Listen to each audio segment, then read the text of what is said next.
shall not die, but I shall live. And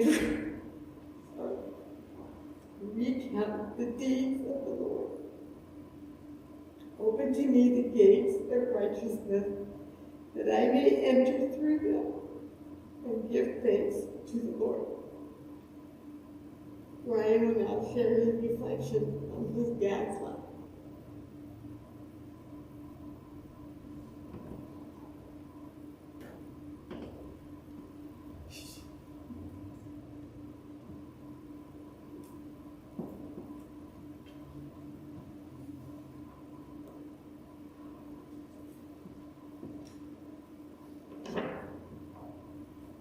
Good morning. I'm Ryan Doutt, Don's son. Don, he grew up in rural Pennsylvania in a small town named Polk, just outside of Franklin, Pennsylvania. A larger town, but realistically, was just another small town. As I was growing up, I saw my dad as growing up, living, working on a farm. He was a farmer. He was also a lover of flowers and taking photos of flowers. His favorite, when asked once, was Lady Slip. He took many photos of flowers, landscapes, wildlife, trucks, trains, and a few people. He was also a teaser. He was always teasing. He was teasing us kids, and we teased each other. In fact, one time, I think Trina asked that we stop teasing, and we all agreed. We were about to head into town in the van. My dad, he had a blue Chevrolet Bonneville van. When we were very young, we could stand up and walk around like it was a house. I remember the time I realized I was getting too tall for walking around in the van when I hit the top of my head while jumping in the back. Anyway, I don't recall what the trip was for. However, the new rule of no more teasing was broken within minutes, or at least by the time we got back. Trina said, "Hey, we agreed no more teasing." And my dad would sometimes say, "I promise no more teasing," and then smile widely. Sometimes a chuckle escaped. It was just a reprieve, and the teasing was always going to continue. As a farmer, Don helped his own father, Carl, tend the fields and the animals, and I have this picture in my mind's eye of Don tilling the land, feeding the chickens and cows, not unlike Little House on the Prairie. Don told us of many activities and adventures on the farm. I recall in particular about Don and his sister Dolly making tunnels in the haystacks. My dad told us that making tunnels in the haystacks was dangerous, as they could collapse and trap you inside. To me, it sounded fun. Another time, Don was helping his father harvest the hay. And as I recall, his father, Carl, was goading him to work faster. Carl was in the back of the wagon, organizing the hay, actually probably operating some machinery to bale the hay. Don was driving the wagon and baling the hay from the ground into the wagon. As Carl continued to goad him, Don got faster and faster, making the wagon herky-jerky and toppled Carl. Carl had had enough. Don was indeed a farmer. When we were growing up in Shasta, we tried planting crops ourselves behind the house and next to the shed. I remember it being difficult. I don't remember it being successful. After moving away and living on my own, sometimes friends or acquaintances would ask about my dad. He's Pennsylvania Dutch, a farmer. That's what I would say. It puts a certain image in your mind. Well, fast forward, and Faye and I trekked out to Shasta. It may have been one of the first times we all got together. She knew Don was a Pennsylvania Dutch farmer. That's how he described him. She knew they lived in a log cabin. I helped build the outside, just the log. So we were sitting down next to the wood-burning stove. I think Don was stoking the fire to prepare for the evening. And Faye asks about growing up on the farm. I'm expecting to hear one of the many stories that he told. Maybe he'll tell the tractor story, or explain the one about Carl's prize bull, or hunting pheasant. But that's not what happens. Don says, my dad worked for the state of Pennsylvania. I'm stunned. I remember being stunned. It's the first time I'm hearing this. And maybe it was stated before, I don't recall. I was just stunned. I had just been God, a 30-plus year tease. Thanks, Dad. Don lived through and was a part of many incredible things. He retired following a 40-year career with Caltrans. At the time, he was the most senior from a time work perspective, employee of District 2. When Betsy passed my mom, they were married for 51 years. Initially, he had trouble when he retired. He missed the camaraderie, but eventually adjusted to retired life. When he started there, employees could just smoke. I think the rule was pretty much a no. There was no such thing as a personal computer.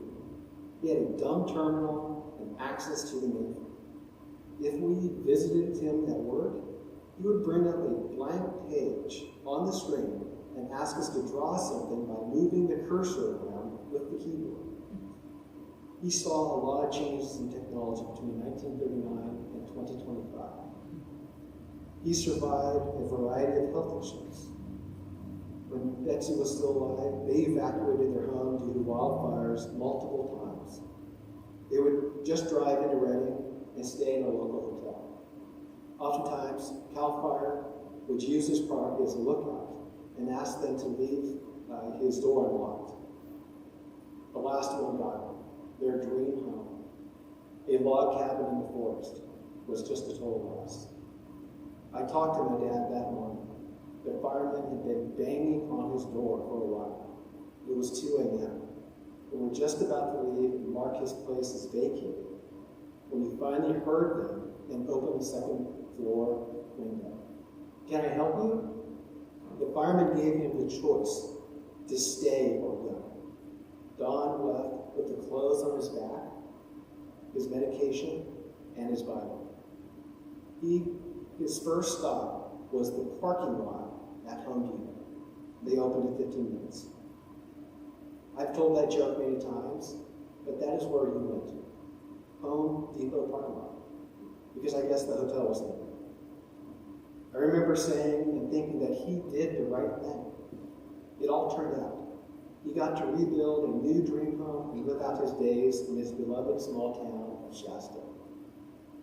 Don was a caring person and held his faith throughout his life. Loving and stern when he needed to be, he helped raise and instill in us independence, self-reliance, and had a more hands-off approach, especially when compared to today. It was the 70s. We walked to school and home, or took a bus, had free run of the neighborhood, and without an electronic leash, somehow made it home for dinner. He involved us in sports.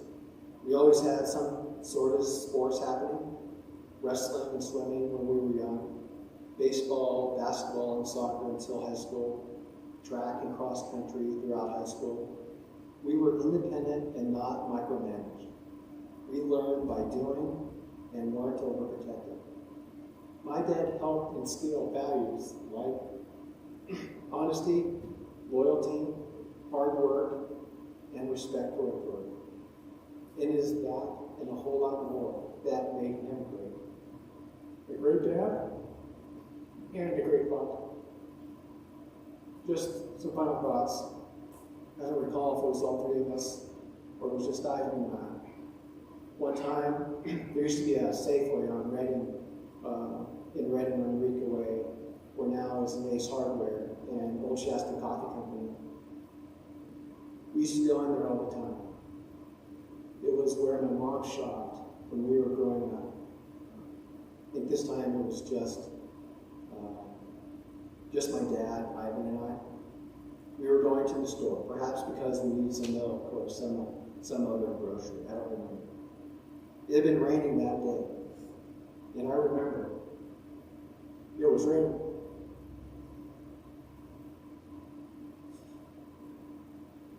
The parking lot was wet. We were in the van.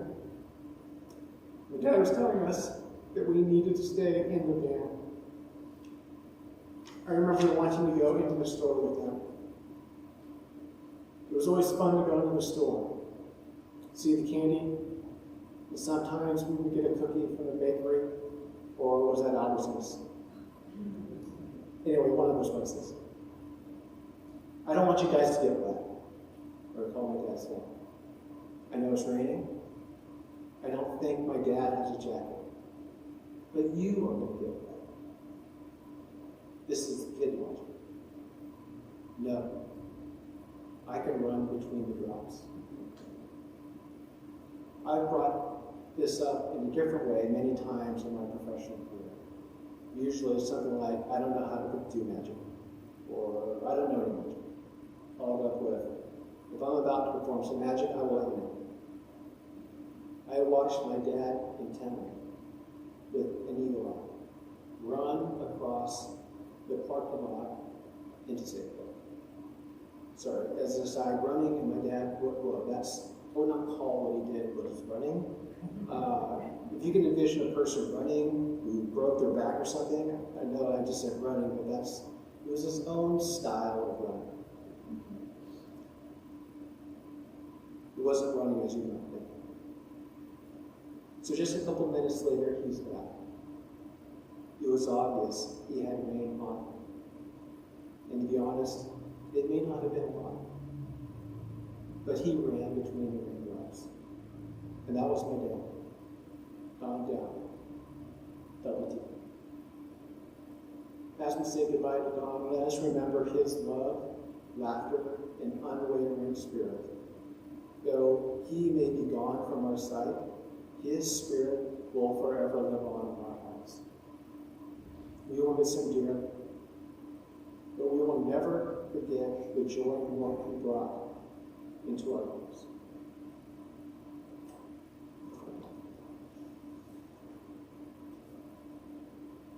Please rise as you are able, in body or spirit, for our next song.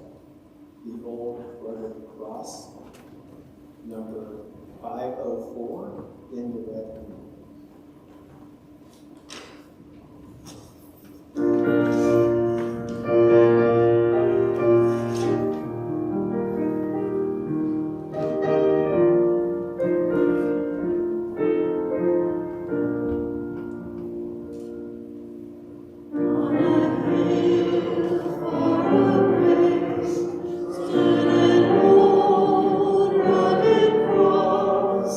Yeah.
Our final scripture today comes from the Gospel according to Luke, chapter 12, verses 22 to 34.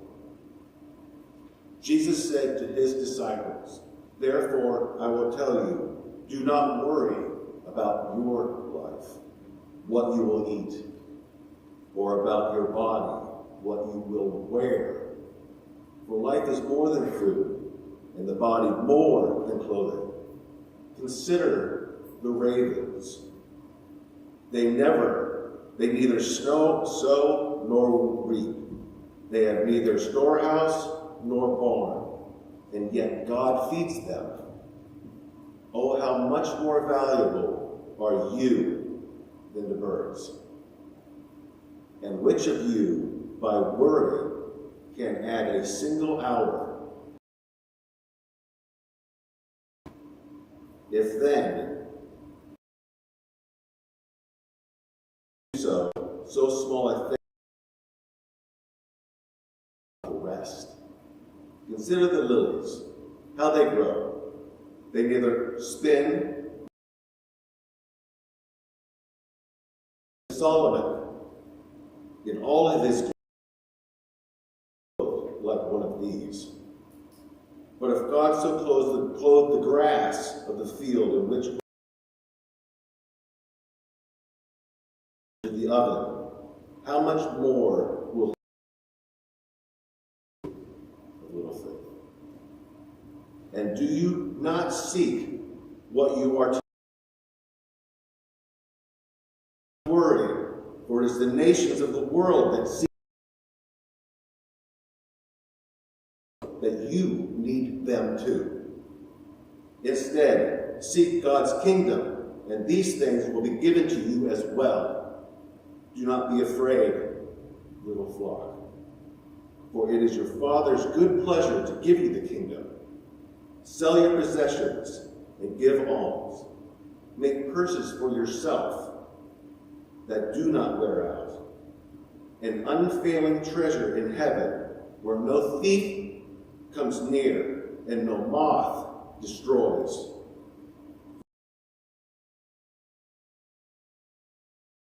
Also,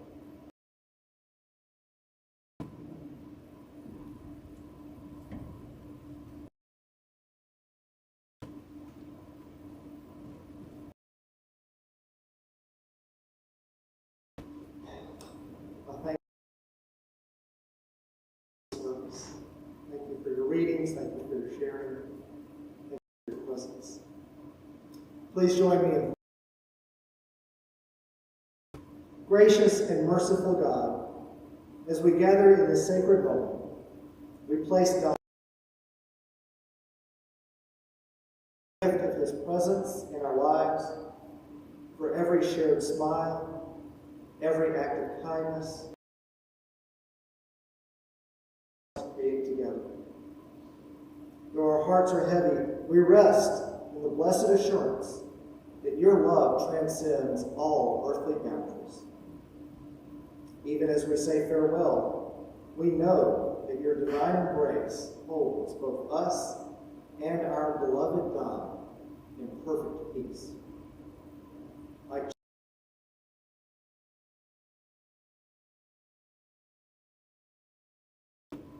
trusting in your endless compassion, Lord, fill our hearts with your healing presence and grant us the courage to face tomorrow. May God's spirit of joy and faithfulness continue to inspire us as we walk our own paths. God, we ask you to guide us to live as he did, with hearts open to your grace, hands ready to serve, and lives bearing that we have in Jesus' resurrection. Amen.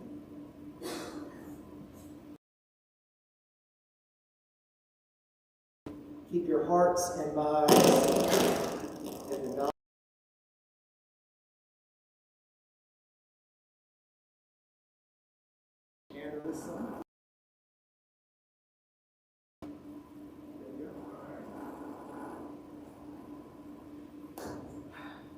And may the blessings of God Almighty be with you always. Is ending, but our celebration continues for our shared memories. We will follow Don's family out whenever they are ready. Social hall downstairs as we continue.